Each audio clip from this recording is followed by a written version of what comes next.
الشيطان الرجيم بسم الله الرحمن الرحيم Assalamualaikum warahmatullahi wabarakatuh. Alhamdulillahi rabbil alamin. Allahumma salli ala sayyidina Muhammad wa ala ali sayyidina Muhammad.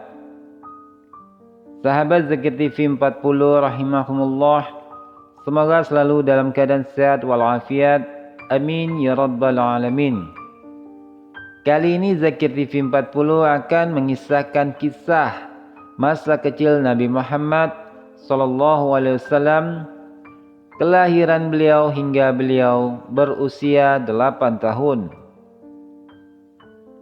Rasulullah SAW lahir pada tanggal 12 Rabiul Awal tahun Gajah atau 570 Masehi di kota Mekah.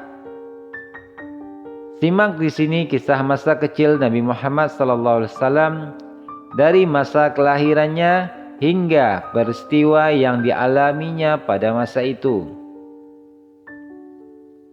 Informasi mengenai kapan Nabi Muhammad lahir dapat disandarkan pada keterangan dari sejumlah hadis.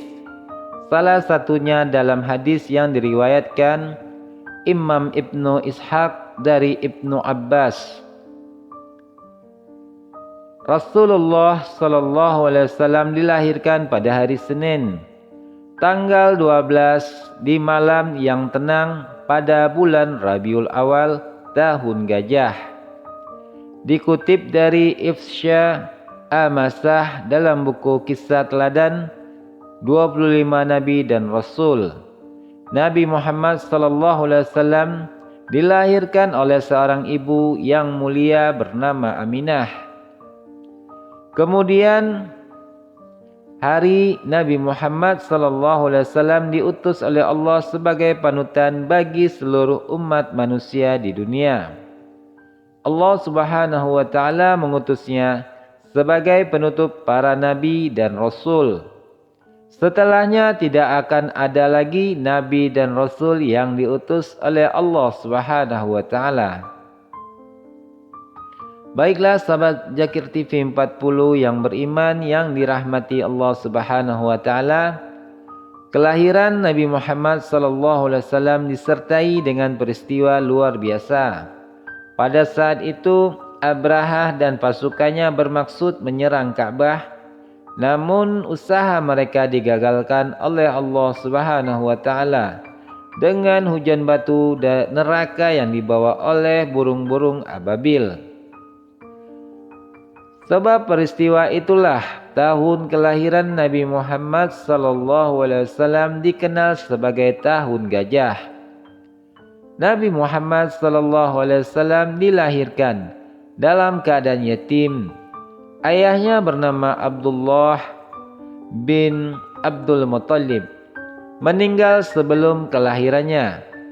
Setelah lahir, Nabi Muhammad SAW kecil diasuh oleh Halimah Asy-Syariah, seperti yang biasa dilakukan oleh bangsa Arab pada waktu itu.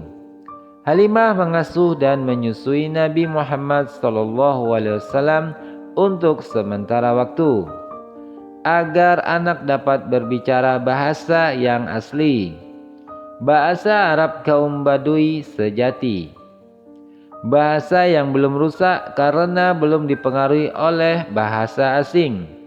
Demikianlah anak dapat bertutur kata dengan bahasa Arab yang baik dan dialek Arab yang asli serta fasih. Tulis Munawwar Khalil dalam kelengkapan tahqiq Nabi Muhammad SAW. Masa kecil Nabi Muhammad SAW dihabiskan di perkampungan Bani Sa'ad yang dikenal sebagai daerah yang kering dan gersang. Namun setelah Nabi Muhammad SAW diasuh oleh Halimatus Sa'diyah, keadaan perkampungan tersebut berubah menjadi subur. Kambing-kambing menghasilkan banyak susu, hingga penduduk lain di perkampungan pun berkata, "Gembalakanlah kambing-kambing kalian di ladang milik Halimah As-Sa'diyah." Menurut sirah Nabawiyah oleh Syekh Safiyur Rahman Al-Mubarakfuri saat itu, sebenarnya Nabi Muhammad SAW sudah seharusnya dipulangkan kembali ke keluarganya karena masa menyusuinya telah berakhir. Namun Halimah mengajukan permohonan kepada ibu Nabi Muhammad SAW, yaitu Aminah, agar dia diizinkan untuk terus merawat Nabi Muhammad SAW lebih lama.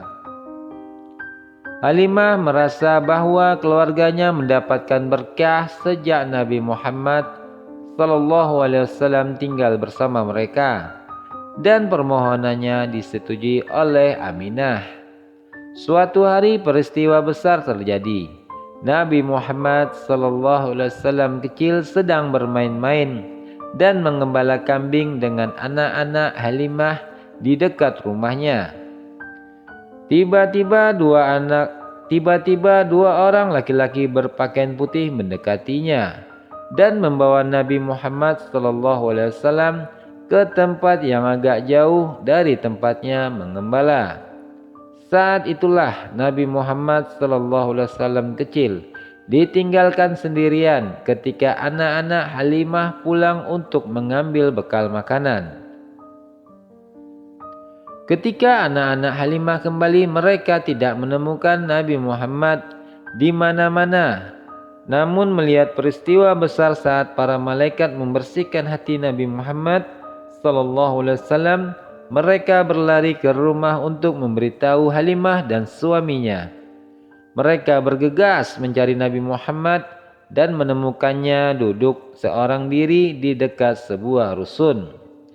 Halimah bertanya mengapa Nabi Muhammad SAW berada di sana seorang diri, dan Nabi Muhammad menceritakan kejadian yang baru beliau alami.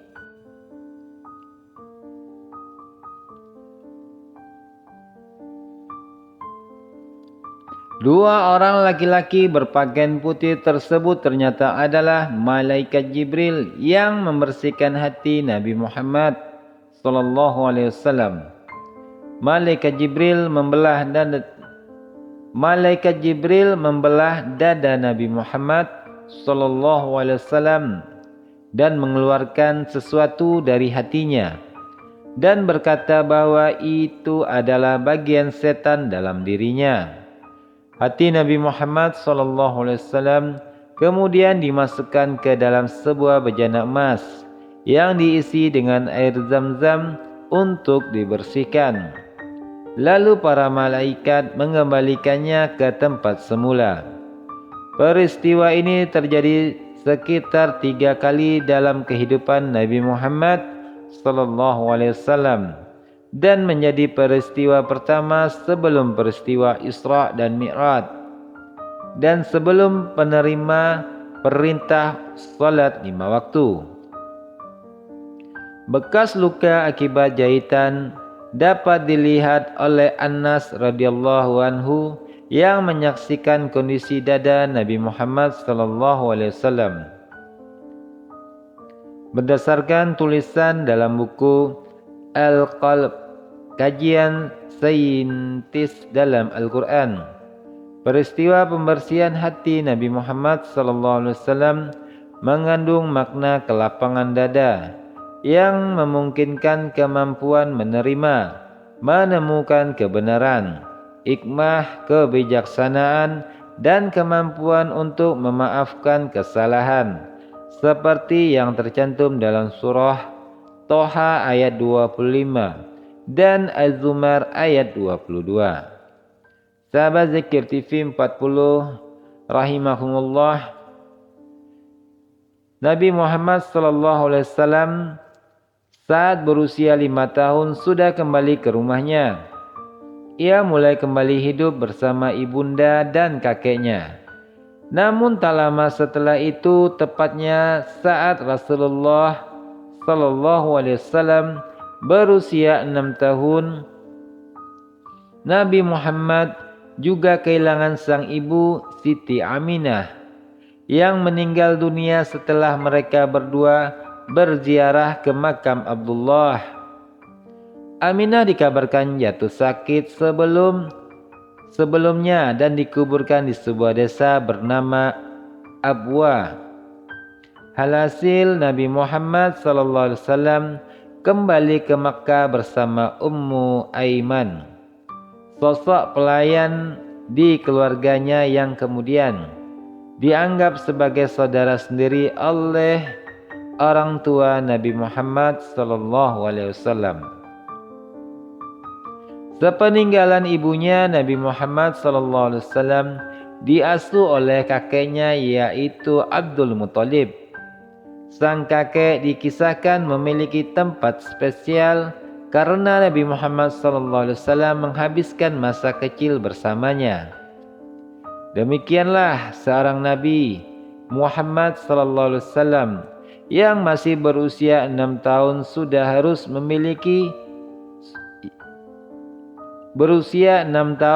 harus menjadi seorang anak yatim piatu tanpa kedua orang tuanya. Hal ini membuat Nabi Muhammad dirawat sepenuhnya oleh Abdul Muthalib yang sangat menyayangi beliau. Nabi Muhammad kecil hidup bahagia dalam asuhan Abdul Muthalib dan Ummu Aiman. Namun seakan kebahagiaan tidak berlangsung lama. 2 tahun kemudian beliau yang masih berusia 8 tahun itu kehilangan seseorang yang istimewa baginya, yakni sang kakek Abdul Muthalib. Pengasuhan Nabi Muhammad SAW kemudian diserahkan kepada pamannya yang bernama Abu Thalib. Disebutkan dalam sejumlah sirah bahwa Abdul Muthalib mewasiatkan hal tersebut kepada Abu Thalib mengingat Abdullah dan Abu Thalib adalah saudara seibu. Saat bersama pamannya inilah seorang pemuka agama mengenali Nabi Muhammad SAW sebagai utusan Allah Subhanahu wa Ta'ala dan membawa Islam pada seluruh masyarakat dunia. Sahabat Zakir TV 40 yang beriman yang dirahmati Allah Subhanahu wa Ta'ala, itulah sedikit kisah yang kami rangkum tentang masa kecil Nabi Muhammad SAW dari beliau lahir hingga beliau berusia 8 tahun. Setelah kematian ibundanya Ibu Aminah, lalu kakeknya yang bernama Abdul Muthalib, dan beliau akhirnya dirawat oleh Abu Thalib, dan paman beliau pun mengajarkan beliau berdagang antar negara. Mudah-mudahan dapat manfaatnya. Kurang lebihnya saya mohon maaf. Akhirul kalam, wassalamualaikum warahmatullahi wabarakatuh. Wallahu a'lam bishawab.